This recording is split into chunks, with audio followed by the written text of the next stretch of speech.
Muito boa tarde a todos, sejam bem-vindos em nosso espaço, Caminho da Luz. Nosso objetivo sempre é proporcionar essas discussões, esses bate-papos, temas que estão presentes aí no dia a dia, né? Essas discussões. Hoje nós escolhemos um tema muito interessante, que há muitas pessoas já têm me procurado, têm discutido comigo, perguntado. Desde 2004, quando foi lançado esse artigo pelo Leonardo Boff, né, sobre a questão da ressonância Schumann. Né? Então, na verdade, esse assunto veio à tona quando o Frei, né, Leonardo Boff, famoso aí no Brasil, tal, publicou um artigo no Jornal do Brasil do Rio de Janeiro, no dia... Deixa eu pegar os dados certinho aqui para não falar bobagem para vocês.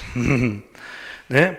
Então, no dia 5 de março de 2004, ele publica o seguinte artigo, tem um resumo aqui, ó. Em seu parágrafo mais contundente, Boff afirma: por milhares de anos, as batidas do coração da Terra tinham essa frequência de pulsação e a vida se desenrolava em relativo equilíbrio ecológico. Ocorre que a partir dos anos 80, e de forma mais acentuada a partir dos anos 90, a frequência passou de 7,883 para 11 e depois para 13 Hz por segundo.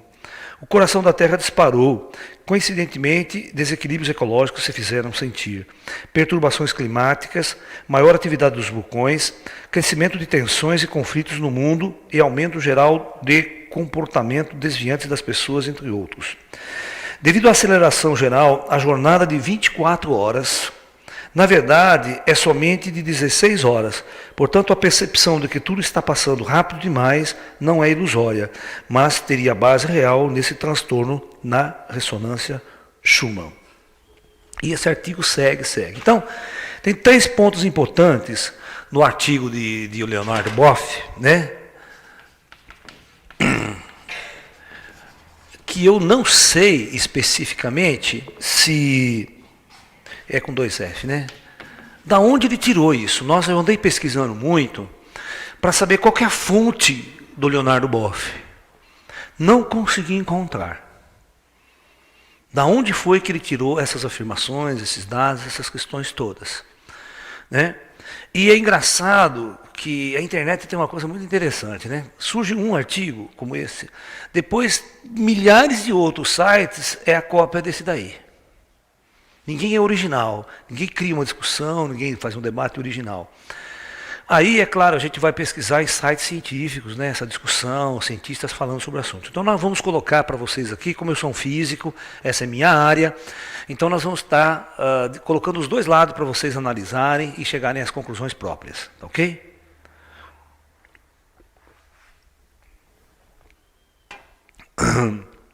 Nós vamos analisar as várias afirmações de Leonardo Boff, que essa ressonância Schumann, que eu vou explicar o que é direitinho. Em primeiro lugar, estaria causando, né, desequilíbrio ecológico. Né? Nós vamos tentar entender isso. Ecológico. Isso a partir dos anos 90. 2. Além do desequilíbrio ecológico, essa influência estaria, essa mudança de frequência, estaria causando um desequilíbrio nas pessoas, deixando as pessoas muito mais tensas, muito mais nervosas, muito mais ativas. Né? Visto que o cérebro humano tem uma frequência de ressonância parecida e seria influenciado por um aumento dessa ressonância Schumann, proporcionando um estado mais tenso do ser humano, mais agressivo, poderia explicar mais tensões mundiais, essas questões todas, até o procedimento de guerras. Uma outra afirmação forte que ele faz aqui é a aceleração do tempo. Né? Ok? Isso, se você conversa com as pessoas, mas o tempo está acelerado, mas está passando tão rápido, parece que está tudo muito rápido, tudo acelerado. Será que isso é verdade ou apenas uma percepção, né, ilusória de quem está vivendo no século XXI, um mundo muito agitado, uma sociedade muito, né, se liga o rádio, a locutora já fala 1000 por hora, né, é porque vamos agora apresentar, né, diferente de se ligar na Rádio Eldorado, agora vamos ouvir com... Vocês gostam, né? Você vai apresentar música clássica, aquele locutor tranquilo, né? Qualquer rádio FM que você pega aí de jovem, puta, o cara tá 1000 por hora, tomou 2 litros de café e tá lá no... Né? É aquela velha história, eu tenho 30 segundos para falar essa informação. Então o nego atropela. Certo? Então você pode ver, locutor de FM é um neurótico mental, né? Total. Né? Então, toma uma garrafa de café por hora para poder alimentar aquela cafeína toda, aquela tensão. E nós vamos discutir se realmente o tempo está sendo acelerado por causa dessas variações e se as variações existem mesmo, se elas são reais. Tá? Então, vamos entender. Muito bem. Em primeiro lugar, o que é essa ressonância Schumann? Quem que é esse Schumann aí? Como é que funciona isso, tá? Então, vamos colocar esses dados certinhos para vocês aqui, né? Tem um físico alemão chamado Wilfried Otto Schumann. Nome bem legal. Wilfried Otto Schumann, que predisse matematicamente em 1952 a existência dessa ressonância Schumann, que foi batizada em nome dele por causa, ele descobriu isso, previu matematicamente. Então, em homenagem a ele, os cientistas deram o nome desse fenômeno eletromagnético em homenagem a ele, ok? Muito bem, vamos tentar estudar um pouco de física e tentar entender o que significa essa ressonância Schumann. E o que é a ressonância? Tem que ver umas várias coisas, que as pessoas não sabem o que é uma ressonância. Muito bem. Vamos pegar o planeta Terra aqui. Presta bem atenção. Superfície da Terra. A mais ou menos uns 100 quilômetros de altura, aqui, inicia-se uma camada na atmosfera muito grande, que vai para o espaço, uma camada da atmosfera chamada ionosfera. Ionosfera. Eu vou dividir essa palavra em íon e osfera, para a gente tentar entender melhor o significado. Quando o Sol bombardeia com partículas carregadas com moléculas atômicas, certo? Com átomos mesmos que vêm no vento solar, quando essa partícula ela vem muito acelerada do Sol, ela vai atravessar a atmosfera, ela começa a atravessar as altas camadas atmosféricas, ela sofre, ela desacelera, ela perde energia, ela entra em atrito com a atmosfera. E isso faz com que ela perda elétrons.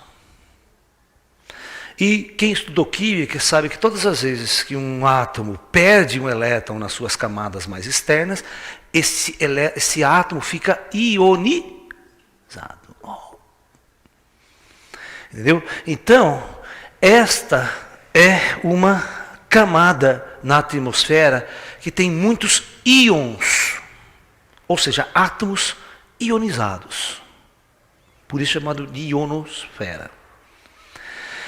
Certas frequências de onda de rádio, se eu transmitir AM, se eu pegar a minha transmissão AM, o rádio AM, e mandar uma frequência para o espaço, tem um problema. Ela vem, ela bate aqui e reflete na ionosfera. Ela não consegue atravessar. De mais baixa frequência. Agora, a FM, a ondas de TV, ela já fura. Ela é uma frequência mais alta. Então, na hora que ela emite, ela vai embora para o espaço.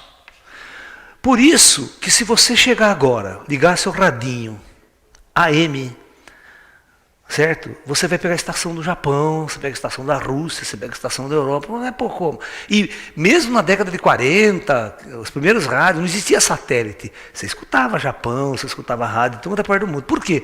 Porque essa onda, ela ficava refletindo, batia no chão, batia, e chegava do outro lado aqui, da Terra, né? Ondas de frequência entre 1000 kHz, sabe? Nessa frequência de AM. Agora, a frequência de FM, que chega na faixa de megahertz, e ela é tão potente que ela atravessa, que são as ondas de televisão, elas atravessam a atmosfera e vai embora para o espaço. Ela não reflete assim. Portanto, para transmissões de televisão em outra parte do planeta tiveram que inventar um satélite. O satélite teve que fazer isso, porque ela vai passar, refletir e jogar para o Japão. Senão a gente não conversa via TV, por causa do tipo de onda que a gente está utilizando na transmissão. Mas o que nos interessa são ondas eletromagnéticas de baixa frequência, natural. Então, vamos tentar entender aqui. Muito bem. Então, vamos ver.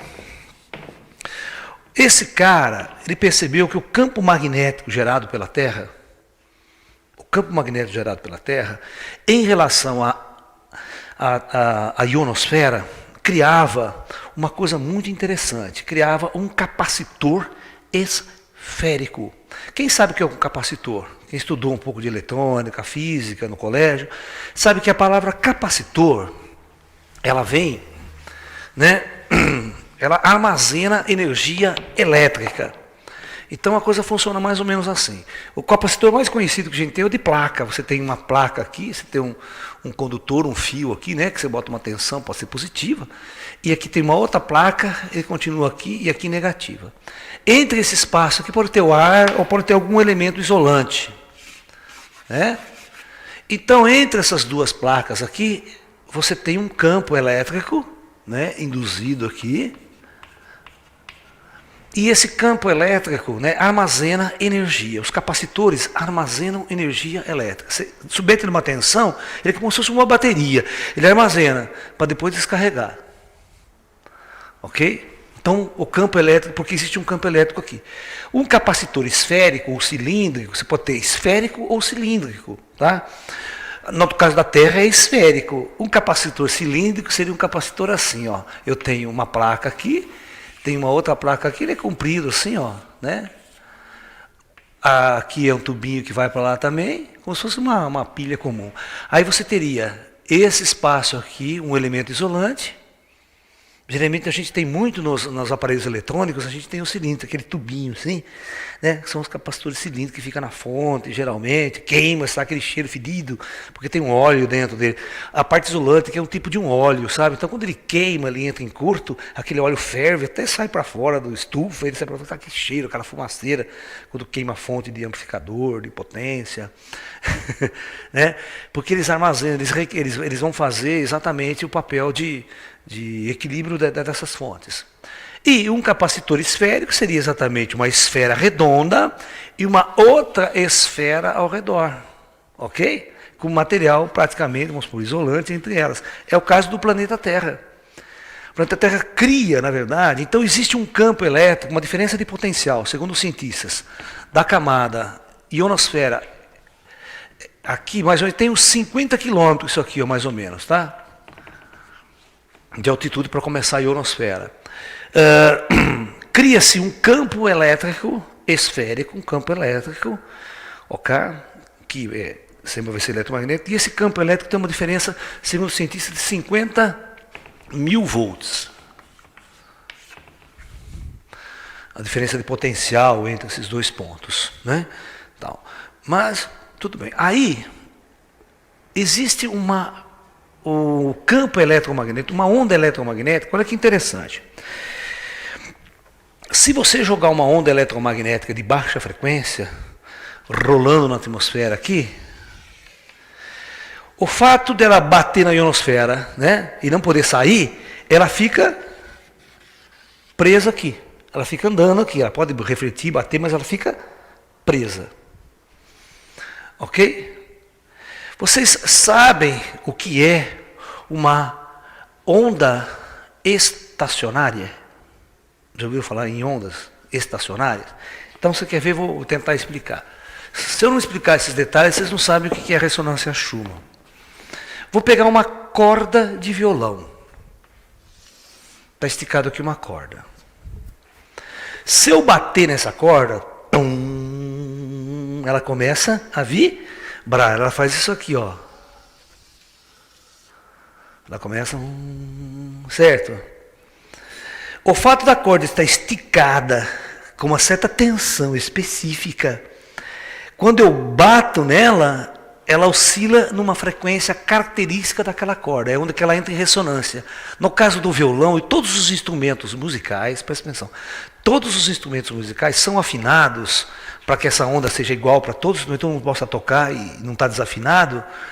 Essa frequência, ela o batimento dela em 440 Hz. Ok? Então é uma onda sonora, é o Lá, é o chamado Lá central.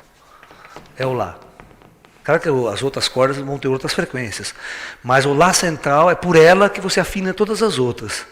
Estabelecer o campo de harmonia entre as cordas, no piano é a mesma coisa. O Lá central vai dar 440 Hz.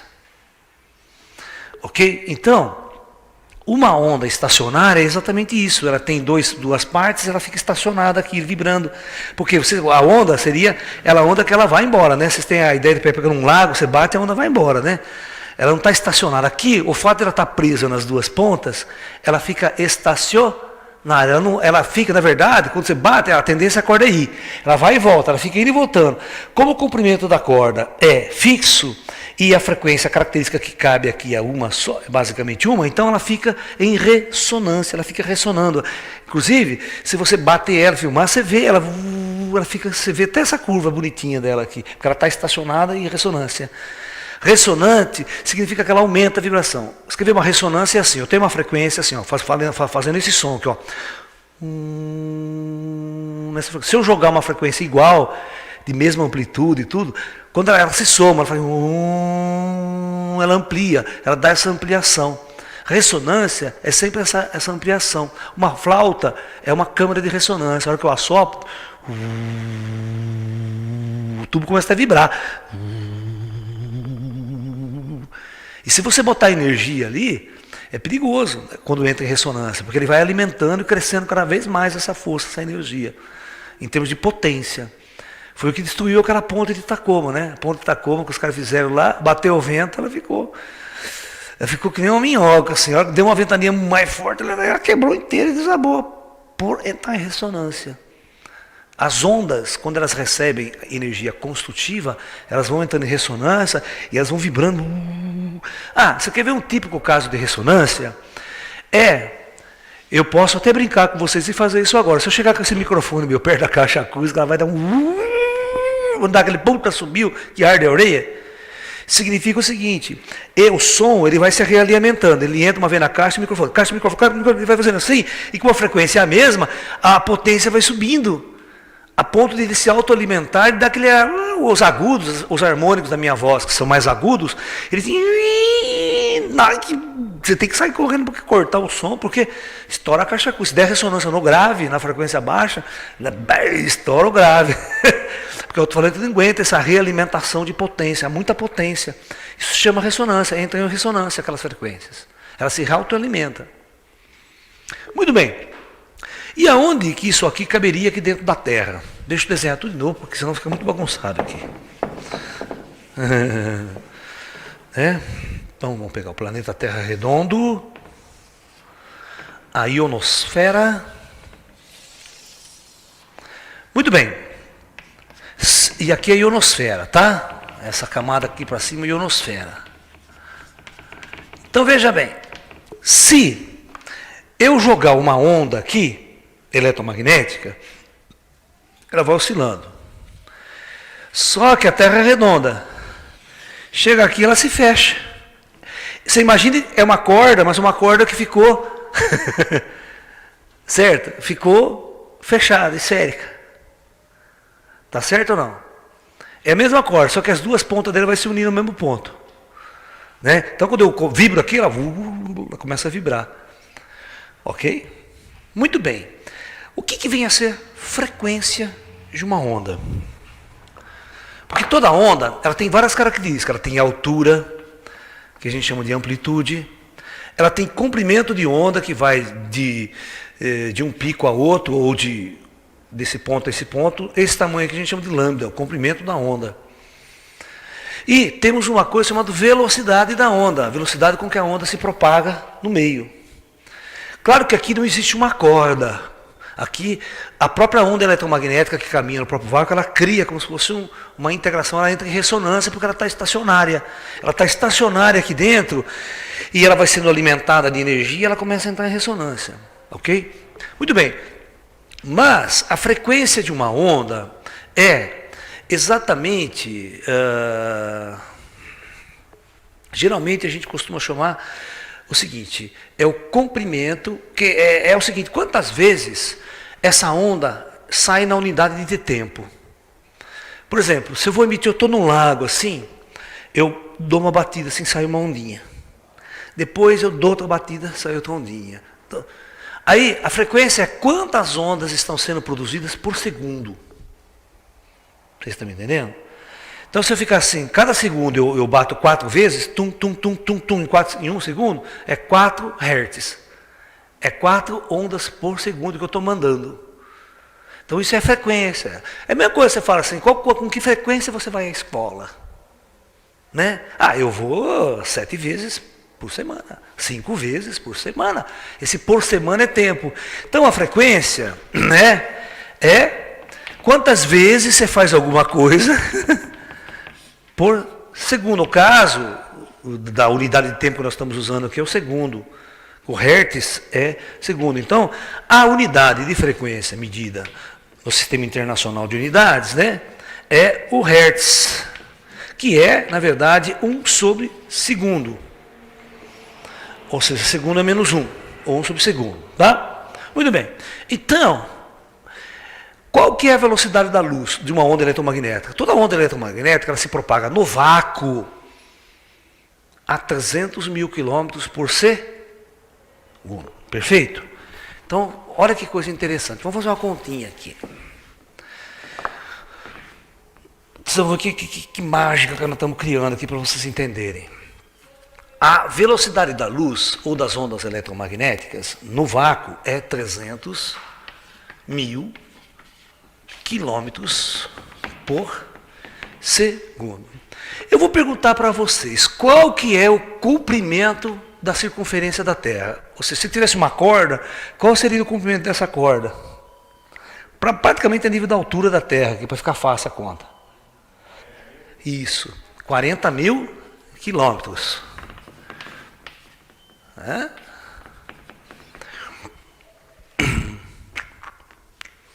Ok? E vocês vão saber muito facilmente que frequência, se eu tivesse uma onda eletromagnética presa, estacionada num comprimento de onda como esse, numa corda deste comprimento, a frequência dessa corda seria a velocidade sobre o comprimento. Certo? Então, calculando, seria 300 mil aqui, ó, dividido por 40 mil. Então eu corto 3 zeros daqui mais 3 zeros daqui. Depois eu corto mais um zero daqui com esse zero daqui. 30 por 4, quanto é que dá? 7,5. Então veja bem, eu teria, neste caso, uma frequência estacionária de pulsação de 7,5 Hz. Mas não se esqueça que a gente fez esse cálculo a nível da superfície da Terra, né? A onda, ela não acontece a nível da superfície, então vai ter algumas pequenas... E a velocidade da luz também dentro da atmosfera da Terra não é igual no vácuo. Certo? Dependendo da altitude, ela tem pequenas variações e tudo mais. Essas oscilações de tempo, temperatura, tudo isso aí, influencia um pouco nos dados. Olha, mas olha que interessante, a ressonância Schumann básica, o pico maior dela é... Né? A ressonância Schumann, vamos colocar assim, a frequência de ressonância Schumann é 7,85, se não me engano, Hertz. Ou seja, são ondas de baixa frequência, né, do espectro eletromagnético. Ok? Então, você vê que o nosso dado, o jeito que a gente fez mais teórico assim, simples, desprezando todos os atritos, tudo, dá 7,5. E seria, então, razoável esperar um batimento elétrico, um batimento de 7,5. Medido, dá entre 7,8 por aí, 85. Perfeito? Então a ressonância Schumann é essa batida, e ela entra em ressonância, ela se estabiliza pelo comprimento da corda, e a velocidade com que a onda vai se propagar nessa corda estabelece a frequência desta corda, frequência característica dessa corda, como no caso do violão. Eu tenho um comprimento, você sabe que no violão, se você não tiver o comprimento exato da corda, não toca. Se você fizer o braço um pouquinho mais curto do violão, pode esquecer que não vai tocar com instrumento nenhum. Hein? Seu violão vai ser desafinado. Inclusive, eles começaram a construir certos violões com corda de aço e a corda não afinava, dava problema de comprimento. Então eles tiveram que fazer o seguinte, eles tiveram que pegar o braço do violão, está aqui, né, o braço do violão, e está aqui a caixa do violão. Quando está o cavalete aqui, né, eles tiveram que fazer o seguinte, eles tiveram que inclinar esse cavalete aqui, para fazer essa corda grossa ter um comprimento e essa fina ter um comprimento diferente. Essa variação de comprimento fazia com que afinasse. Senão não afinava. Mas não são todos os instrumentos, alguns cujo projeto vai usar. Geralmente corda de aço precisa de um pouco dessa inclinação, dependendo do projeto do instrumento. E o tipo de corda que vai ser usada, ela não afina, ela precisa ser um pouquinho mais comprida para chegar na frequência de batimento, porque elas têm que entrar em ressonância, certinho, todas elas, quando ele faz aquelas frequências serem exatas, para dar um som harmônico. Você tem que bater na corda esse som, pim, dom, dom, dom, dom, sabe? Ela tem que ter essa, quando ela está afinadinha, ela tem que ter isso. Se não tiver, não toca. Tá? Você vai fazer os acordes, sai tudo aquele som horrível, não fica bonito. Então, isto é ressonância, e este batimento é ressonância Schumann. Todo o campo magnético que está aqui dentro, ele fica oscilando isso aqui, 7 vezes por segundo. Como aqui existe uma biosfera, todos os animais, as plantas estão sobre essa influência desse batimento. Nosso cérebro tem cargas elétricas, nós estamos em ressonância com isso. Muitos cientistas, alguns cientistas não têm trabalho profundo sobre isso. Eu tentei procurar, alguns cientistas que pesquisam dizem que também não tem trabalhos muito profundos sobre isso, qual que é a interação que essa ressonância Schumann tem com as ondas de nosso cérebro. Que influência teria? Chega a se falar no artigo do Leonardo Boff também, que a partir do momento que os astronautas saem da Terra, eles vão para o espaço, eles saem fora do campo de ressonância Schumann. Então aí eles começam a passar mal, começam a se sentir mal, por não ter esse batimento, né? Esse batimento elétrico e tal, e eles começariam a ter problemas sérios no espaço, de saúde, de cabeça, dor de cabeça, tal. A ponto da NASA criar um aparelho artificial dentro da nave que colocaria a ressonância Schumann lá dentro. Inclusive, se você fuçar na internet, tem aparelho de ressonância Schumann para vender. Custa $300, tal. Você põe na sua casa lá para baixar a frequência, para você ficar sob influência de uma frequência mais baixa, que é o 7,5. Porque segundo Leonardo Boff, ela subiu para 11 e 13 Hz. Estaria hoje em 13 Hz, essa frequência básica. Vocês percebem que é até difícil disso acontecer. Por quê? Porque não dá para você manter, né, num comprimento específico, uma frequência básica, geral, além desses valores. Mesmo que você suba um pouco o comprimento da Terra em alguns aspectos, a variação vai ser pequena. Vai dar nessa faixa de... Bom, então, vamos continuar a discutir a coisa. Né? Muito bem.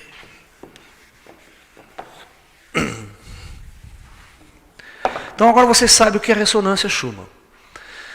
Então, a primeira afirmação do Leonardo Boff, nós vamos comparar as previsões dele, a visão dele, com a visão da ciência, o que os cientistas têm dito. Então, a primeira afirmação dele é que a frequência sempre foi 7, né? A frequência de ressonância Schumann, né? Sempre foi em torno de 7,85 Hz. E a partir dos anos 80 e 90, essa ressonância, ela saiu de 7,8, foi para 11 e chegou até um valor atual de 13 Hz. Quase que dobrando a sua frequência. E ele diz que esse aumento dessa pulsação elétrica, como se a Terra pulsasse, por isso que ele falou coração da Terra, né, pulsa, como se fosse uma batida cardíaca, né, influenciaria a psique humana, ou problemas ecológicos, terremoto, maremoto, vulcões. Agora, isso é suposição, não tem nenhum estudo científico que relaciona o aumento dessa vibração, ou se esse aumento existe, com atividades geológicas e atividades climáticas no planeta. Por isso que eu sei, não sei de onde ele tirou essa informação, se ele ouviu alguma conferência, alguma outra conferência citando essa possibilidade de, mas um estudo científico em cima disso, não tem. Muito bem, vamos ver. Então a primeira afirmação é, estaria mesmo essa ressonância aumentando?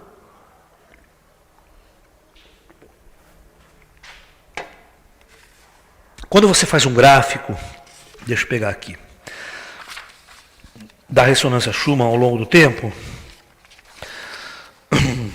né?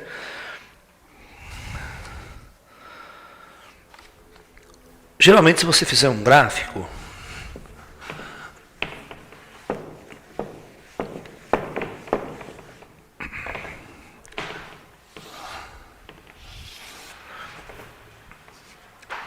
aqui a frequência,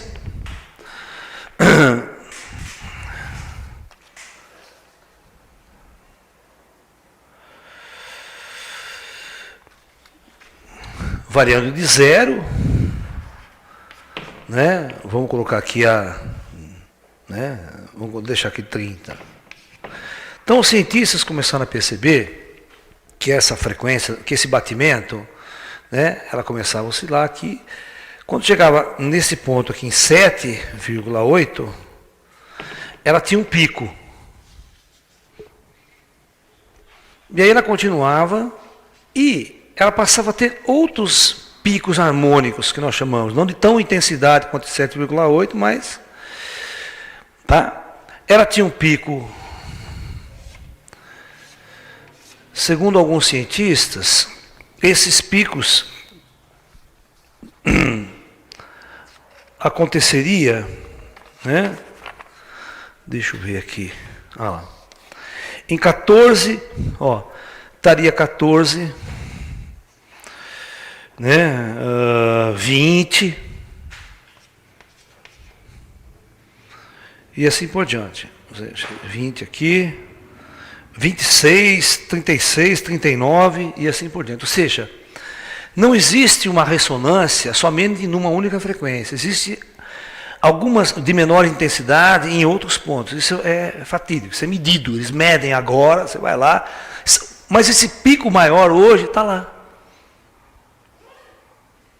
Em torno de 13, 14, existe uma secundária, que a gente chama de uma onda secundária, que estaria ressonando também nessa faixa de frequência, mas ela não é tão intensa. Mas só que isso sempre existiu. Né? E essa onda aqui, se você fizer um gráfico da variação dela, a variação dela com relação ao tempo, ela é, esse pico aqui, ela fica oscilando, se você fizer um gráfico, de mais ou menos, né? Assim, mais ou menos, só 0,3. Ou seja, a oscilação dela entre esse 7,8 é muito pequena. E hoje os cientistas fazem essa medida, porque os laboratórios geofísicos do mundo inteiro medem sempre isso aí, eles são categóricos em afirmar que não houve nenhuma variação nesta frequência Schumann de 7,8. Para mais, para menos, só 0,3. Essa é a oscilação que ela dá. Que ela está presente, e é o pico intenso. Não sei de onde o Leonardo Boff tirou essa informação de que subiu essa ressonância, está em 14 e tudo mais e tudo mais. Então essa é uma afirmação científica. Ok? Então, só essa afirmação científica, que essa análise, de que hoje você mede a frequência principal ainda continua lá, e ela oscila apenas em mais ou menos 0,3, né? Essa frequência estaria oscilando aqui assim, ó. E o pico está aqui, existem essas harmônicas aqui, em outras frequências de ressonância, que sempre também existiu, segundo cientistas que medem há muito tempo isso. Desde que essa frequência foi descoberta, o pessoal avalia isso, e eles não sabem, não existe um estudo profundo para saber qual que é a influência desse batimento em nossas vidas ou no ecossistema. Então qualquer afirmação é especulação. Não tem um estudo profundo, são mais esotéricos afirmando tudo isso. Eu acho meio problemático você criar certas explicações naturalistas ou coisa para questões puramente humanas. Pode ter influência? Pode. Mas você fala que é violência, eu vou roubar, eu vou matar porque eu estou sendo influenciado por uma vibração. Nós temos que ter essa responsabilidade também, senão é culpar o diabo, né? Não, o problema não é meu, o diabo que me tentou. Né? Eu matei aquele cara porque o diabo falou no meu vídeo que eu tenho que matar ele, fui lá e matei. Tem muita desculpa assim. Fala, meu filho, então quer dizer que se eu chegar na torneira e falar assim, mata aquele cara lá que eu dou 10 conto, você vai e mata. Cadê a sua consciência? Cadê sua integridade? Não importa quem fala na torneira, quem manda você. Sabe? Você tem que tomar consciência e fazer o que é certo, pô. Oh. Né? Fui influenciado pelo demônio, o demônio que me tentou. Passou uma puta mulher gostosa na sua frente, você é casado, bem casado, não, o demônio me tentou. Acho que esse demônio tem outro nome. E aí vai, sabe, aí vai. Eu acho que nós temos que tomar cuidado. Quando vocês leem um artigo na internet, a internet aceita de tudo. Blogs principalmente. Vocês pegam essa informação e vão tentar ver todos os lados da questão. Isso é pesquisar. Pesquisar não é só ver o lado esotérico. Por exemplo, vocês se lembram daquela afirmação do meio esotérico sobre o cinturão de fótons? Sobre as Pleiades, né? Sobre a Terra girar ao redor das Pleiades, né? O sistema solar ao redor, que saiu em televisão, saiu em artigos científicos, saiu em livros. Não tem bobagem anticientífica maior do que essa. E ninguém foi lá discutir. Sabe? O sistema solar não gira ao redor de Alcione, da Alfa das Pleiades, isso é bobagem. Qualquer teoria montada em torno disso aí não funciona, vai ser errada. Da mesma forma, nós podemos analisar que qualquer teoria montada em cima dessa ressonância Schumann como fato, provocando essas questões, seria, no mínimo, leviano. Seria um chutômetro. Em termos científicos, é chutômetro. Porque o esotérico, ele tem o costume de falar o que ele quer, falar o que ele acha. Mas em ciência a gente não pode agir assim. Em ciência você tem que demonstrar, você tem que provar, você tem que fazer pesquisa, você tem que ver que isso é assim. Você está entendendo? Então, por isso que durante muito tempo a ciência e a espiritualidade ela fica muito em choque. Né? Porque você precisa ter critérios para dialogar sobre questões científicas. Você procura, consulta um bom cientista, consulta um site oficial, né, um site geofísico, conversa com o geofísico, pergunta, se informa, estuda, pesquisa séria. Se você como eu vivo no meio de físicos, eu sei como eles são chatos, como eles são exigentes, eu não posso simplesmente sair afirmando um monte de coisa e não ter prova nenhuma sobre isso. Né? Aí tem uns amigos meus físicos que me enchem o saco, né, quando eu coloco essa teoria minha sobre física quântica e espiritualidade, sobre vida após a morte, sobre essa questão toda, né? Aí eles falam para mim, mas você não demonstra nada, você não fala. Eu falei, peraí. Desde quando Einstein demonstrou alguma coisa na vida dele? Einstein era um físico teórico. A teoria dele, por exemplo, foi demonstrada por um laboratório, certo? Por uma pessoa assim assada, que era um astrônomo, era o diretor dos grandes observatórios da Inglaterra, o Sir Eddington, que se propôs a montar um experimento para verificar se a teoria de Einstein estava correta. Mas não foi o Einstein que foi lá montar a experiência.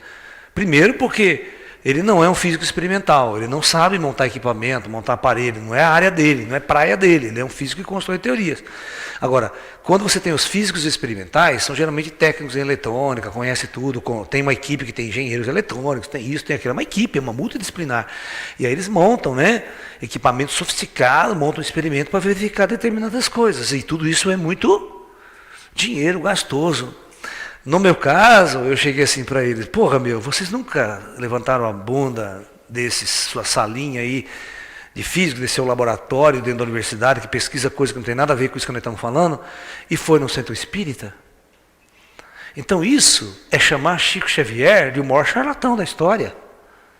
Você tem coragem de chamar e provar que Chico Xavier era um charlatão? Alguém foi cientificamente demonstrar que Chico Xavier era um grande charlatão? Eu nunca vi isso acontecer na história. Todos os que foram lá, repórteres e tudo mais, demonstrar que ele era um charlatão, saíram com o rabo entre as pernas. Então, de duas umas. Se o Chico em si era uma verdade, então vocês têm que investigar aquela verdade e dar uma definição para ela. Talvez a minha teoria se demonstre aí. Na existência de vida após a morte, na existência da consciência após a morte, na existência de uma cidade astral, como o nosso lar, toda aquela coisa lá. Alguém tem que... Mas se você não mudar a sua consciência, você não vai. Então, por isso que eu digo, os físicos que são reacionários, que são da turma do materialismo, que fica lá no laboratório, que não sai para fazer uma outra pesquisa, é igual você conversar com um físico, com um astrônomo sobre ufologia. Ele nunca fez uma pesquisa sobre ufologia. Como é que ele pode dar a sua opinião sobre ufologia? Nunca foi a campo, nunca fez uma pesquisa, nunca investigou nada. Só porque ele é um físico, tem um rótulo lá, às vezes é físico do estado sólido, não tem nada a ver com essa questão toda, ele vai dar uma opinião, você vai aceitar. Não é bem assim, o cara não fez nenhuma pesquisa. Uma vez eu fui num debate muito interessante, e tem um físico lá, parecia um físico também lá, astrônomo ainda, totalmente cético. Eu não acredito nas coisas. A primeira coisa que eu fiz para ele foi essa: escuta aqui, o senhor, eu nunca vi o senhor no meio ufológico, nunca vi. Por acaso o senhor fez alguma pesquisa ufológica em sua vida? Saiu a campo, foi? Quantos artigos o senhor publicou na área para saber, mesmo negativamente, né? Você pode publicar um artigo dizendo, ó, fiz uma pesquisa tal e não descobri nada. Aí você publicou, né? Olha, não, nunca fiz nada. Então como é que você pode discutir essas coisas comigo e lançar sua opinião babaca? Você nunca pesquisou nada.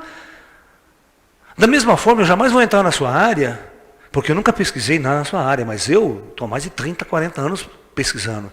Todos os congressos, todos, nós estamos debatendo, discutindo, estamos lá.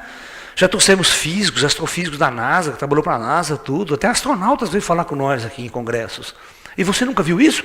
Não. Então como é que você vai discutir isso comigo? Não adianta você ter um rótulo, só porque você tem um rótulo, você tem autoridade para falar sobre o assunto. Você não tem autoridade para falar sobre o assunto. Quantas vezes eu não meti de frente? Sabe? Porque isso não é assunto da sua área, a não ser que você se proponha a fazer uma pesquisa. Agora, se você se propõe a ficar uns 10 anos, sair a campo, pesquisar, fazer tudo, aí nós vamos conversar depois dos resultados disso aí. Mas acontece que esses caras não fazem isso. Mesma coisa sobre discutir vida após a morte com esses caras. Esses caras não têm capacidade de fazer uma discussão dessa com você. Não é a área deles, eles não estudam isso. Entendeu? Eles não têm parâmetros para discutir essas coisas com você. Eles só têm aquela mente fechada de laboratório dele fazer conta de física. Eles têm essas ideias, mas não sabem o que está acontecendo. Nunca foram no centro espírita. Vai lá no centro espírita, vai lá, senta lá e vai ficar olhando, vai ver o que acontece, vai ver a fenomenologia toda. Está indo, para todo mundo ver. Né? Você tá entendendo? É louco, então você vai ter que demonstrar que ele é louco, que ele é paranoico, que ele é isso, que ele é esquizofrênico, que o fenômeno não existe, que isso não acontece. Certo? Então, vai lá. Mas raramente você tem alguém fazendo esse tipo de pesquisa. E todo mundo que vai fazer pesquisa científica começa a se convencer, começa a ficar meio bilolado com a coisa. Começa. Então, por isso, da mesma forma, eu não estou dizendo que as questões espirituais, que as questões esotéricas não existem, é tudo babaca. Eu só estou dizendo que tem muita coisa no meio esotérico que se fala que é bobagem. Porque não tem esse argumento, não tem essa rigidez mais científica de fazer a coisa. Muito esotérico, muito método, me fala o que quer. E aí você não consegue confirmar porque ele fala o que ele quer, né? Bom, eu já descobri, fazendo uma pesquisa, aí tem um programa de televisão que passou, tem uns 10 Jesus na Terra reencarnados dizendo ser Jesus. E agora? Como é que fica o nosso Henri Cristo? na história. Não é verdade? É verdade. Tem um no México, ele, não, sou Cristo, a encarnação de Cristo, Jesus. Tem outro não sei aonde, lá na Rússia, na Ucrânia, lá não sei onde, também, todo mundo tem milhares de seguidores. Não, eu sou Jesus reencarnado. Sabe? Pô, aí eu falo, que agora, como é que eu fico com o meu Henrique Cristo aqui no Brasil? Né? Você está entendendo agora? Pô, então a gente tem que tomar cuidado também. Deve ter meio umas coisas meio distorcidas por aí. Mas a gente pode ter, mas tem coisas muito importantes, muito sérias acontecendo também no meio esotérico, no meio da fenomenologia. Ok? Então nós temos que tomar esses cuidados também, que tem muita gente que fala coisas que não são verdades. Mas isso não destrói o meio esotérico como um todo.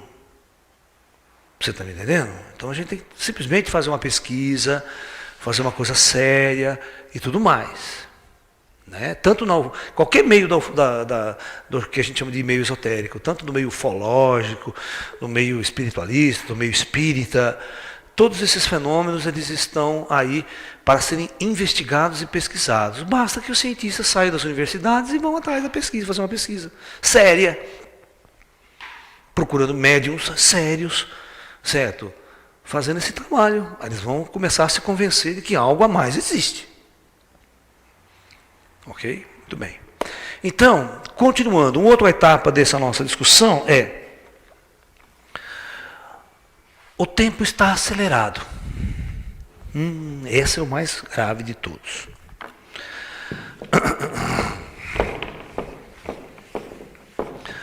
Que a ressonância Schumann, todo mundo discute, a aceleração do tempo. Aceleração do tempo. Muito bem. Vocês sabem como é que se mede tempo? Como se mede tempo? Para saber se o tempo está sendo acelerado ou não. Acho que é só o reloginho nosso aqui. Então, como é que esses relógios são acertados? Então, na verdade, né, tempo é uma questão bastante subjetiva. E medida de tempo também é uma coisa bastante subjetiva. Então, antigamente, né, os físicos não tinham. O Galileu, por exemplo, que começou a fazer os primeiros experimentos com o movimento, para tentar estudar os movimentos, a aceleração, aquela coisa toda, ele não tinha um relógio preciso para fazer isso. Ele precisava de uma coisa que fosse periódica, que tivesse um ciclo periódico, um batimento bastante constante, para ele criar uma unidade de tempo, e a partir dessa unidade de tempo, de intervalos bastante consecutivos e precisos, ele precisava ter intervalos precisos, para que ele pudesse medir o tempo e usar aquele padrão. Então, na época, ele não tinha um aparelho, então ele inventou um aparelho de latas d'água. Então ele simplesmente fazia o seguinte: pegou uma lata d'água, fazia um furinho na lata e ficava caindo gota. Né? Tum, tum, tum, tum. Aquela gota, certo? Então ele marcava, soltava o carrinho, depois de 3 gotas, chegava no final 4 gotas. Então a unidade dele era gotas. Não tinha essa ideia de segundo, de hora, de minuto. Né? Não podia usar essa por enquanto. Né? Mas aí tinha um problema. Se ele precisava marcar intervalos longos de tempo, à medida que essa água aqui ia baixando, a pressão no fundo diminuía e o relógio dele ia atrasando. Às vezes a gota começava assim, para você ter uma ideia, a gota começava assim, ó. Tu, tu, tu, tu, tu, tu, tu. Você entendeu? O intervalo das gotas começava a aumentar. Não era preciso, porque a água baixava. Então ele teve que fazer um monte de vasos comunicantes para manter esse primeiro aqui, botava mais um monte de vasilha aqui do lado, para manter sempre essa última aqui no mesmo nível. O relógio dele não atrasava. Agora você imagina levar essa merda nas costas para fazer essa experiência, para medir. Né? Então ele precisava encontrar algo mais preciso. E conta a história, aí que vem o gênio, a genialidade. Ele estava buscando isso. Ele entrou numa igreja, assim, de repente dá um pé de vento na igreja. Uma ventania assim, e o candelabro da igreja, que era enorme, começa a balançar de um lado para o outro, assim, com o vento. Ele começou a olhar para aquilo. Falou, porca miséria. É italiano? Né? Cazzo. Né? Ele pegou o pulso dele e começou a medir a periodicidade daquele negócio lá. Falou, não é que esse negócio oscila com uma precisão incrível? Saiu ele correndo da casa dele, da igreja, e foi para a casa dele montar pêndulo. Aí ele começou a montar os pêndulos, né? Começou a oscilar esses pêndulos. Tchum, tchum, tchum, tchum, tchum, tchum. E percebeu que a oscilação dela era extremamente precisa. E disto, ele simplesmente chegou que o tempo que o pêndulo demorava para oscilar de um lado para o outro, sempre era o mesmo. E a fórmula que ele descobriu foi essa.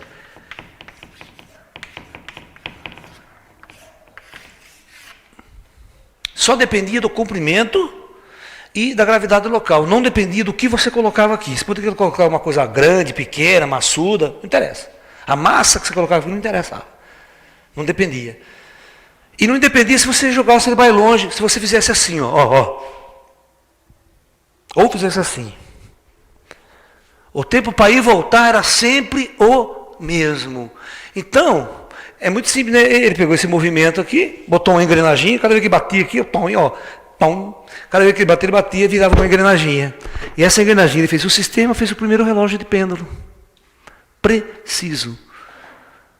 Aí é o sistema de engrenagem e tal, e você realimenta isso aqui com energia, você pode ficar batendo. Para esse relógio não parar, porque tem engrenagem, atrito ele pararia, né? Então você precisa dar um jeito para ele não parar. Por isso que tem aquele peso que tem no relógio, assim, é o tipo de corda que você dá nele. É como se alguém ficasse fazendo isso aqui no braço, ó. Alguém fica batendo, e não deixa o relógio parar, sabe? Porque a oscilação não importa se ele vai muito ou vai pouco, a energia que você dá para o pêndulo não interessa. O período vai ser sempre o mesmo, nunca vai mudar. Aí ele conseguiu construir um relógio super preciso. Só que tem um problema, esse relógio dele, se levar para a Lua, melou, né? O relógio dele vai atrasar, porque o G de lá é menor, né? O tempo vai dilatar. Entendeu? E aí que dá, então funciona na Terra muito bem, na superfície tudo bem, tá? Mas aí as pessoas conseguiram depois, com o passar do tempo, construir relógios mecânicos que tinham com corda, tudo dava essa precisão de tic, tic, tic, tic, tic, tic, tic, tic, tic, super preciso. E o ponteiro oscilava com aquelas engrenagens, você pôde criar um método de dividir, de marcar, por exemplo, que o tempo, né, gasto para fazer o dia e a noite, para a Terra girar, seria 24 horas. Ok? Essa é a ideia. Nosso dia tem 24 horas. Agora, vem o Leonardo Boff e fala que tem 16. Não tem mais 24 horas, agora o dia tem 16. Embora nossos relógios marquem 24, mas houve uma redução de frequência a ponto são 8 horas a menos, é muita hora aí, para ninguém perceber, nenhum físico, nenhum astrônomo, nenhum matemático. Os relógios atômicos que funcionam nos grandes observatórios, nos grandes, que precisam ter um relógio extremamente preciso, eles usam um pulso do césio, geralmente eles usam um salto quântico do césio dentro da camada eletrônica ali, que é o precisão que eles usam para o intervalo de medida de precisão de tempo. Então é algo assim, absurdamente preciso. Você tem um relógio, ele vai falhar 20 casas depois da vírgula. Ou seja, significa que ele vai atrasar 1 segundo em 1 milhão de anos. Sabe? É uma coisa absurda assim. Então, e esses relógios têm uma marcação precisa. E outra, eu quero que vocês entendam muito bem. Para que o tempo marcado na Terra estivesse mudando, o tempo marcado, não o tempo percebido, né?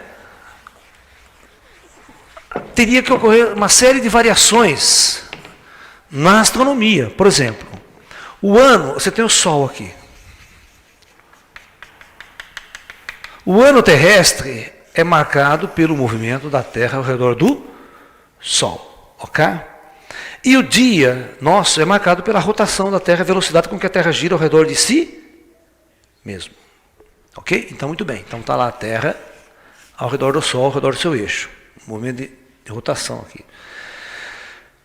Para que o tempo marcado, ou seja, o tempo perceptível estivesse sendo acelerado, né, alguma coisa estaria variando astronomicamente. Ou seja, se o dia não tivesse mais realmente 24 horas, a Terra teria que aumentar a sua rotação. Se a Terra aumentar a sua velocidade, principalmente neste fator aí de 4 horas, que é um aumento violento, nós teríamos um caos oceânico.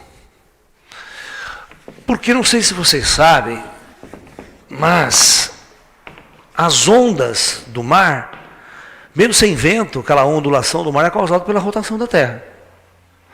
Tá? Então você tem o eixo da Terra, a rotação da Terra. Para que o tempo acelerasse, você teria que aumentar a rotação da Terra, e aumentar bastante. A velocidade que um ponto no Equador teria, seria absurdo. Ou seja, a força centrípeta, aquela força que joga para fora, você tem um corpo em rotação, e você tem uma tendência de jogar um corpo para fora, aumentaria assustadoramente. Ok? Se você calcular o efeito em mim, significa que eu deveria pesar uns 3 a 4 quilos menos. Porque a força centrípeta me empurraria para fora, ou G para dentro. Então eu teria que emagrecer uns 4, 5 quilos. E o fato da Terra estar girando rapidamente, significa, eu tenho que fazer o seguinte, os astrônomos têm um relógio, têm um equipamento que ele marca precisamente dia e noite. Então eles têm umas coordenadas astronômicas que, quando a Terra gira, eles marcam exatamente aquela base na mesma estrela, naquele mesmo ponto do espaço.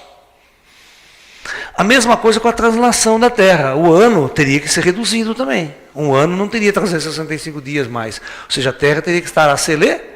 Porque tempo para nós é intervalo entre eventos cíclicos. Se você dizer que o tempo está acelerando, significa que tempo, na verdade, velocidade, para você ter uma ideia, velocidade, todo mundo sabe que é espaço sobre tempo, não é verdade? Se você quiser qualquer informação sobre o tempo, você inverte, fica espaço sobre velocidade. Para o tempo variar, essas duas grandezas teriam que estar variando. Ou o espaço ou a velocidade. Como o espaço aqui é o mesmo, você teria que mudar a velocidade. Ou seja, acelerar a Terra. Fazer a Terra andar mais rápido aqui. E a Terra girar mais rápido aqui também. E este fenômeno não está acontecendo. Por exemplo, existem observatórios no mundo que diz que dia que ocorre a estação do ano. Qual dá o equinócio? O solstício, sabe, as estações precisas. Os observatórios têm marcos precisos de trilionésimo de segundo, a hora que o eixo entra aqui, então começou a primavera, entrou o solstício aqui. Esse marco é muito preciso. É o dia que o sol nasce lá na Porta do Sol, sabe, na Bolívia, aquela coisa toda, certo? Exatamente, em Stonehenge nasce naquele ponto, né? E se tivesse com esse defasamento de 4 horas aí, esse aceleramento do tempo, pode ter certeza que o sol não ia nascer mais na Porta do Sol no solstício. Ia dar zebra. Tem que pegar a Porta do Sol e mudar de lado. Então, nós estamos vendo que os fenômenos astronômicos, na verdade, não mudaram. Nós chamamos na física, se o tempo estivesse variando, as grandezas físicas ninguém estivesse percebendo, tudo teria que estar expandindo junto ao mesmo tempo. A ponto, né, de eu medir os intervalos e eles não ter variações. Isso significa o seguinte, como é que eu não perceberia a mudança no meu equipamento de tempo? Se ao mesmo tempo o espaço estivesse se dilatando e a velocidade estivesse mudando. Aí eu manteria constante essa relação. Ok? E aí eu teria o tempo que eu meço o mesmo. Mas na realidade estaria havendo mudanças. Nós chamamos isso em física de mudança nas constantes físicas. As constantes físicas estariam sendo alvo de uma alteração. Mas aí você mede as constantes físicas, porque tem laboratórios que trabalham com medição de constante o tempo todo. O G, né? Constante de gravitação, o G, a aceleração a nível de superfície da Terra, sabe? E tudo que é constante, a constante de OH, a constante de Planck, porque essas constantes são a velocidade da luz, C, na relatividade, São os valores que você tem parâmetros precisos para medir, para relacionar todas as outras equações. Se essas constantes variar, aí as equações têm que sofrer variações. Alguma coisa está acontecendo. Por se a velocidade da luz no espaço estiver sendo alterada, algum fator está mudando no espaço. Entendeu?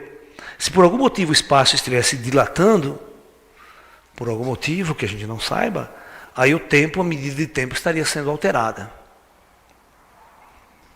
E não é o que está acontecendo fisicamente. Tá? Então a Terra não está girando mais rápida. O dia continua tendo 24 horas. A nossa percepção do tempo, nas pessoas que vivem na cidade, no século XX, que estão muito atarefadas com outras coisas, não percebe o tempo passar. E elas, como elas não percebem, a noção do tempo delas fica perturbada. Se você um dia não estiver fazendo absolutamente nada, estiver relaxado, puta, não passa as horas, cara. Eu digo que você estiver com dor de cabeça, tá mal, tá na sua casa na cama, as horas não passam, o tempo não passa. Que merda, ainda é 5 horas. Quando você estiver trabalhando num serviço chato, você não vê a hora de sair, para ir embora para casa, o tempo não passa, é um saco. Agora, se você estiver fazendo algo gostoso, que você, nossa, passa, parece que rapidinho o tempo acabou o negócio. Né? Igual quando você vai em roda gigante, em parque, na montanha-russa, acabou, tem que sair. Paguei, gastei, mas já acabou. Não é? Aquela sensação de quero mais, né? E, pô, só isso? Né? Então, essa é uma questão fundamental a ser discutida. O tempo, o intervalo de tempo medido científico não está mudando. Eu não sei da onde também que o Leonard Boff, né, diz que essa variação da ressonância Schumann tem a ver com variação real do tempo. Tá? Tudo está mais acelerado. Não está mais acelerado. Só a vida do ser humano está mais acelerada. Porque um jovem entra, o jovem ele chega de manhãzinha, acorda às 7 horas e já vai para a escola. Volta para casa, liga o rádio FM, 1000 por hora o rádio FM, né? Depois já tem compromisso, tem que fazer ginástica, tem que fazer academia, depois vai fazer aula de inglês, vai fazer aula de espanhol, vai fazer não sei o quê, e tem que arrumar um namoradinho, e tem que fazer, é milhão, ele não vence, é 1000 coisas para ele fazer, tem que fazer lição de casa, isso, aquilo. É muita coisa para a cabeça, é muito informar. Se você estivesse tranquilo, só brincando, se divertindo. Ou seja, a mente dos jovens foi pressionada, tem que fazer aula de informática, computador, agora é tudo isso.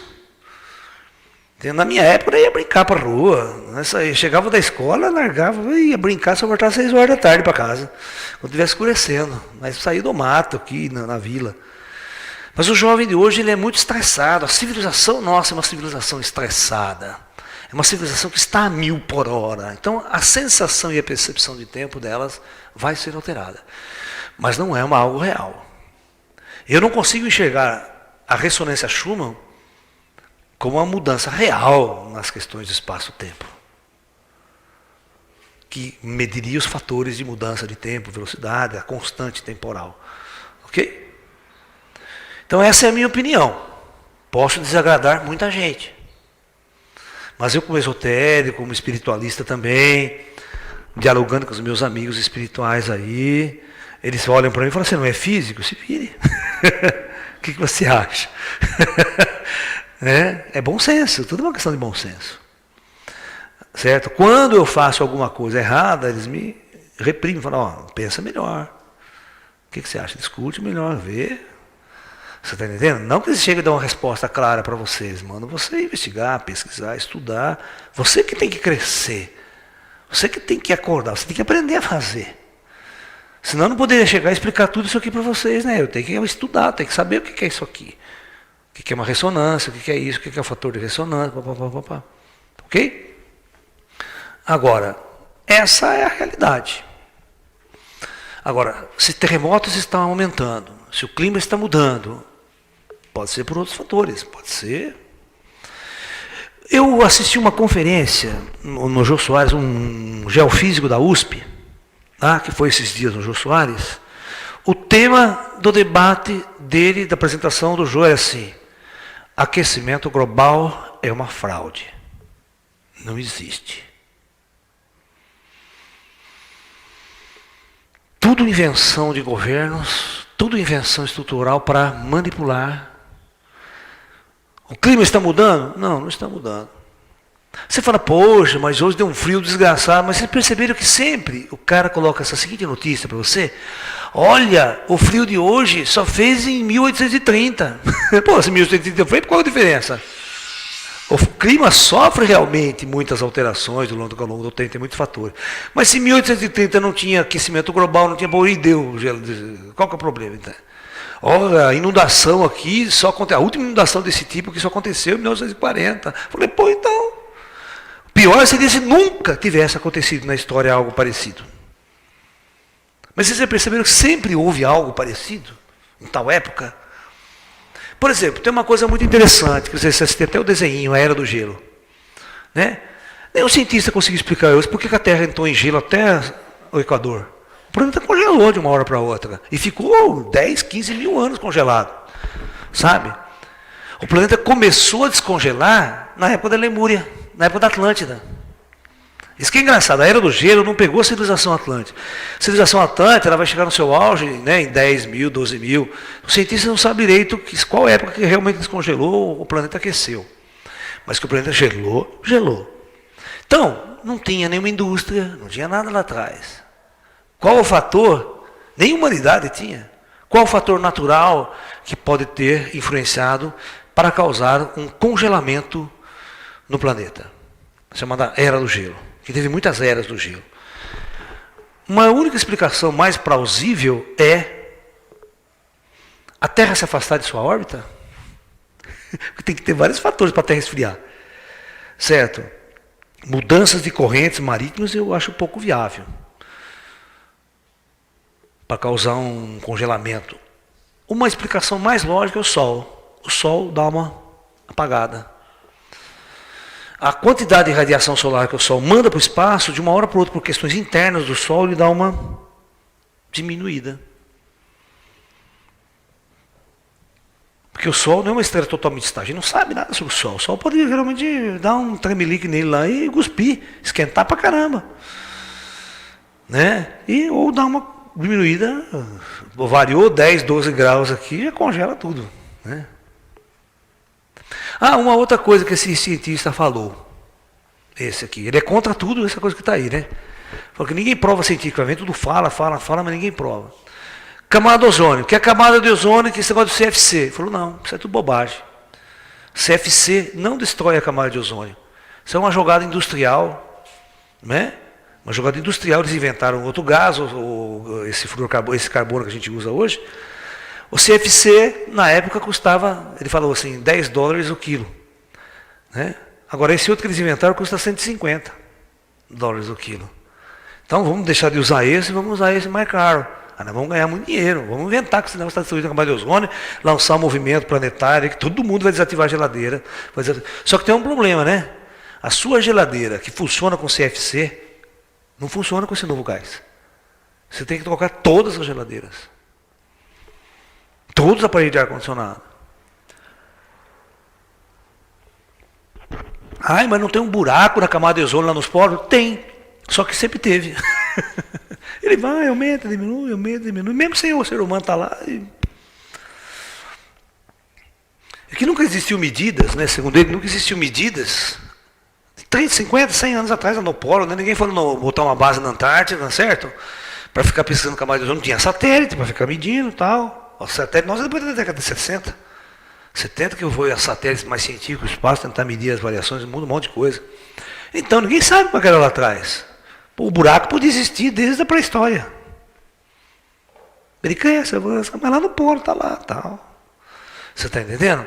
Então, ele começa a jogar, ele começa a colocar, né, aquecimento global, clorofluoro de carbono, você está entendendo? Todas essas questões, são pessoas que discutem como se fosse uma invenção dos países do primeiro mundo e outro para tentar manipular certas questões aí, né, globais. Por isso essa Rio +90, essas questões ecológicas, você vê, os grandes países nunca aderiram. Japão, Estados Unidos, não aderiram esse negócio aí não, isso é tudo fantasia. Aí vai, né? É complicado, a gente não sabe em quem acreditar nessa história. Em quem que você vai acreditar? Está vendo mudanças climáticas violentas? Né? Tempestade sempre teve, frio sempre teve, papapá. O clima é muito maluco mesmo, né? Variações climáticas a Terra sempre sofreu por outros fatores, que não é exatamente o homem. Né? Aí foi discutir, mas o gás carbônico na atmosfera. Muito gás carbônico não vai dar o aquecimento global, o efeito estufa, como no planeta Vênus. Falou, pô, mas não dá para comparar o planeta Vênus com a Terra. Qual que é a pressão na superfície de Vênus? Pressão atmosférica. Ele falou assim, simplesmente é 300 vezes maior que a Terra. Então o aquecimento em Vênus tem 400 graus de temperatura na superfície. 400. É um forno para assar pão. Na superfície de Vênus, 400 graus. Então, veja bem, ele falou assim, mas não é a pressão. É igual panela de pressão, né? Você tem que pressionar para a temperatura aumentar lá na panela de pressão, você cozinhar mais rápido. A pressão na Terra é baixíssima, você não vai conseguir um aquecimento. Pode jogar carbono à vontade, que você não vai aumentar a temperatura na superfície. Não vai ter aquecimento global por causa do carbono. Porque é a pressão que faz aumentar a temperatura e não a quantidade de carbono na atmosfera. Então eles vão discutindo, esses caras são climatologistas. E eu quero ver a história. Em quem você acredita?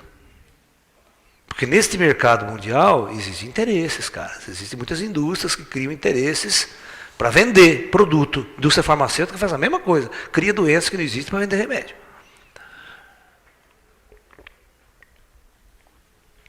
Às vezes indústrias chegam a jogar vírus no mercado para vender remédio depois para o vírus.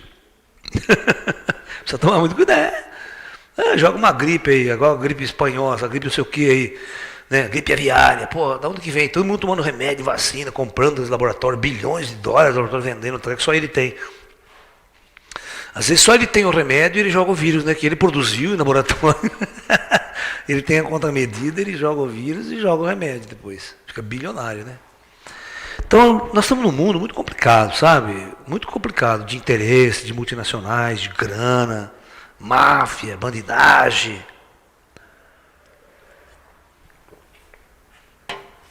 Então, basicamente, é isso que eu acho que eu queria falar para vocês, assim, acho que mais informações a respeito, né?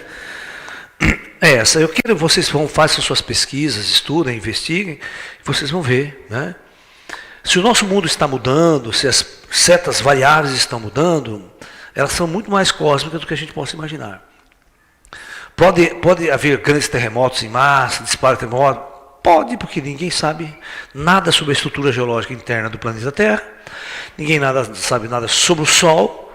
A qualquer momento pode acontecer uma coisa que a gente não sabe. Pode explodir um mega vulcão, como essas coisas que o pessoal tem, um mega vulcão, como aquela questão da Yellowstone, né, o gigante vulcão de Yellowstone, e botar a Terra em colapso total. Pode. Já explodiu no passado? Já. É uma questão de tempo, os cientistas falam, para ocorrer um mega vulcão e mudar o clima na Terra de uma hora para outra. Né, isso em estudos de camadas geológicas, os climatologistas percebem que tem uma camada de cinza, o clima baixou totalmente, por causa de uma cinza vulcânica, algum efeito aconteceu. Então, o nosso planeta pode sofrer a qualquer momento mudanças drásticas na sua estrutura. E cientificamente comprovado que pode acontecer. Mas como a ciência não é tão precisa, não é tão avançada, nós não temos controle sobre esses fatores. Pode dar uma tempestade solar em 2012, em dezembro de 2012? Pode. É engraçado que muitos cientistas ficam falando, não vai acontecer nada, isso é bobagem. Mas peraí. Chego assim para ele e falo, qual é a capacidade que você tem de dizer que não vai acontecer? Não posso afirmar, com certeza. Da mesma forma que eu também não posso afirmar que vai acontecer, você também não pode afirmar que não vai acontecer. Porque eles não têm dados para dizer que não vai acontecer. Certo? Ele acha que não vai acontecer. Você está me entendendo? Então, nós chegamos a um ponto que tanto os científicos quanto os esotéricos estão na mesma berlinda. É só esperar para ver. Vamos esperar 20 de maio passar, depois nós vamos conversar. Sabe, se vocês forem na internet, eu vou mostrar todos os livros, eu tenho 3 livros, esse cara, Fator Orion, o Fator Maia, um monte de coisa assim que, sabe, que está falando dessas questões apocalípticas. Né? O cara fez 1000 cálculos, tu está convencido de que o mundo vai acabar esse ano. Entendeu? Que uma catástrofe sem precedentes vai ser disparada no planeta. Sacou? Por vários motivos, isso e aquilo e tal, pelo cálculo que eles fez lá, observando a cultura maia, observando os egípcios, observando isso, sabe? Só tem um jeito. Vamos esperar para ver. Porque não dá para contrabalancear essas discussões. Porque as bases delas são meio empíricas. Né? Então nós temos que esperar para ver. Convido vocês para dia 21/12 de 2012 estar lá no sítio, para tudo ou nada. Leve sua mochila apocalíptica, como se fosse o último dia, né? E vamos ver o que vai acontecer. Ou o disco voador desce e leva nós embora, ou nós se, né? Não vou nem falar a palavra aqui. Que não pega bem numa palestra como essa. Né? Ou não é come pizza, né? Fala, puta pizza, não acontece nada, come pizza pelo menos. Come pizza, aquela coisa toda. Né? Mas nós vamos. Né? É isso aí, gente. Eu agradeço a presença de todos vocês. Acho que o recado está dado, o toque está dado. Vamos pesquisar, vamos discutir. Né? Estou disposto sobre esse assunto, ressonância suma, quem quiser, manda e-mail, conversa, a gente, né, discute. Tá? É isso aí. Namastê, muita paz e até um próximo encontro.